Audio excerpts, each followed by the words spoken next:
Where are you going to store all those video files and photographs when your laptop's storage gets exhausted? Are you going to purchase Google Drive? Are you going for Dropbox? Are the monthly subscriptions affordable for you?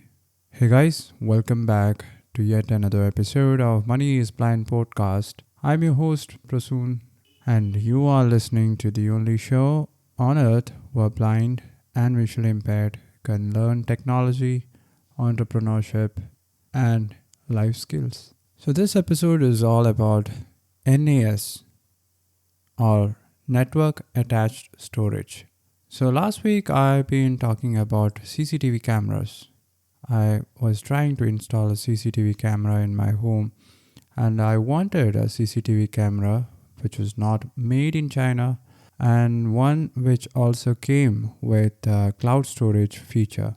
So what is cloud storage feature? It just means that if something happens to the camera, if the burglar decides to break the camera or take out the memory card in it or cut off the internet connection or throw a cloth on top of the camera so that he covers the lens or takes away the camera and the storage devices that he finds in the home after looting the home. In that case, the footage is stored in the cloud, and this cloud is not in the home. This cloud could be in US, it could be in Asia, it could be anywhere, and an internet connection is needed in order for the camera to capture the footage and send it to the cloud, which is probably hundreds of thousands of miles away. So even if the thief cuts off the internet connection, the last footage, his face or any kind of photographs or videos which was recorded just before the internet connection was disconnected, that will be sent to the cloud. So that's how cloud storage works. But today I found yet another way to securely store the footages which are recorded with the help of these CCTV cameras, which, by the way, are now called smart cameras because they are smarter than you think they are. They have these advanced artificial intelligence algorithms running inside these cameras, which enables them to identify faces, persons, pets, vehicle numbers, motor vehicles, and all sorts of things, even packages, parcels. So if a person is moving or is waving, raises his hand, walks in front of the camera detects these motion and starts recording his or her face. So that's motion tracking, motion detection, and it even works in the night. So we as blind are not used to how the sighted person see in the night. But believe me, these cameras, they can record color footages even in the night with infrared technologies, and they have these LED bulbs, LED lamps installed inside them, which are used to record color footages even in the dark. What did I find out today? So, cloud storage, there are some limitations. Let's come back to that scenario one more time. What if the thief finds out that there are CCTV cameras installed in the house and he cuts off the internet connection? So maybe his face is captured in the camera and it is recorded in the memory card or the DVR or any other storage devices that we are using to store the footages. But since the internet connection is not fast or since the internet connection got disconnected, there is a chance that that footage of that photograph was not pushed to the cloud, and there is a chance that the camera could be damaged by the thief, of course. So we might lose the footage, the valuable information, which might help solve the case, catch the burglar, and you know what happens when the police gets the footage. That's the prime intention why we install CCTV cameras in our home and in our office. So if that doesn't happen, there's another workaround. So that's where network attached storages comes in. So I've been researching about this for the last 2 years now. And now that this problem has also come up, network attached storage, or NAS in short, they are kind of devices which solves both my problems in one go. So two birds with one bullet. That's how I see this problem. So what was the first problem, you might wonder? I have more than 2 terabytes of video files which are stored in multiple computers and multiple external hard disks. Some of them are in my office, some of them are in my home, and I'm not sure where they are, to be honest. So I want to back up all these files in one place, and I was planning to purchase some more external hard disk and get some backups. Now that our office computer is getting full again, I want to back it up as early as possible. So that is the first problem that a network attached storage can solve, because I'll tell you what a network attached storage is. But before that, let me tell you the second problem. It can even store footages from the CCTV camera.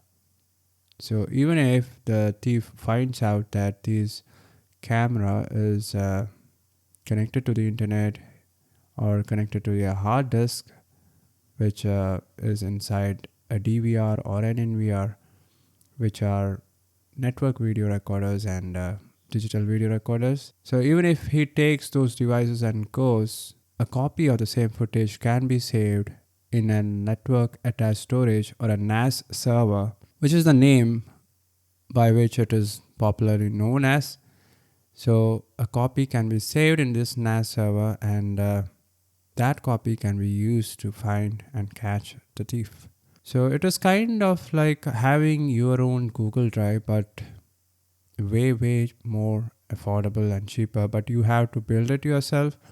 Or there are companies or brands like QNAP and Synology which sells these NAS devices, which are basically computers which doesn't have a display, a keyboard, a mouse, anything, but there are lots of bays in it, BAYS bays, and each of the bay can hold up to 4 terabytes, 4 or 10 terabytes. And most of the NAS comes with 20, 50, 80 or even 100 terabytes of storage. So you can practically back up all the digital content that you have from all the dozens of devices that you own, that your family own, that your spouse, your children, all those photographs taken 20, 25 years ago.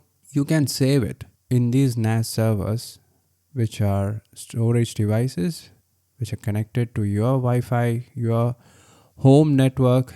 And the best thing about these NAS devices is that you can access these data, this same data which is stored in the NAS, from anywhere in the world. Yeah, this NAS will be sitting in your home. It doesn't even look like a computer. It looks like a box, but it has several storages. It has internet, it has a motherboard and a processor, and a Wi-Fi connecting LAN cable or a Wi-Fi adapter, and it is connected to the network. But with port forwarding, we can access any kind of data which is stored in these NAS servers from anywhere in the world. All you need is an internet connection or a browser, and there are even apps which can do it. So that's the idea where I'm going with my CCTV installation. I'm trying to install multiple CCTV devices in my home, take a copy of the same and record it in with the help of an NVR. It will be a 1 or 2 terabyte disk, but a copy of the same footage will be stored in the NAS, which I am going to install DIY with the help of my friend who is also a doctor but a computer expert, a geek. And I have some computer parts lying around, so I don't have to buy all the parts from Amazon brand new, because I do have an i5 processor, a gigabyte motherboard. I do have to purchase RAM and the power supply unit. And of course, I do have to look at some good quality hard disk. And I'm not talking about external hard disk. A NAS requires just internal hard disk, which can be plugged in. And it also comes with RAID feature. What is RAID? When we can configure the system in such a way that when one of the hard disk, one of the bays in the NAS fails, or when it gets damaged, we'll get a notification, and the data stored in the other devices has a copy inside the NAS, so that we can just pull the damaged drive from it and plug a new one, and it will be working as usual. NAS devices are getting popular day by day, and I think this could be the one bullet which can solve both my problems. So why am I telling everything about NAS in this episode? Because it is technology. Blind can even use this technology. If you are a content creator just like me, you will have terabytes of data lying around in your computer, your mobile phone, your laptops, and you can organize it. You can securely store it in your NAS, so that you don't have to pay a premium subscription to Google, Amazon, or Dropbox on a monthly basis. Building a NAS is just a one-time process, and you can also use the NAS to store the CCTV footages, and it brings in an extra layer of protection. So that's why I mentioned about NAS in this episode. I hope you got the point. If you find this episode helpful or useful in any kind of way, just subscribe to the show, leave a 5-star review, and if you are trying to become an entrepreneur, and if you think blindness is a barrier, you can go to moneyisblind.com/courses and find a course that I published. It is now available in Udemy, and you can find a link to the same course in the show notes of this episode as well. So that's it, guys. It's been a long one. I'll talk to you guys tomorrow. You guys take care. Bye-bye.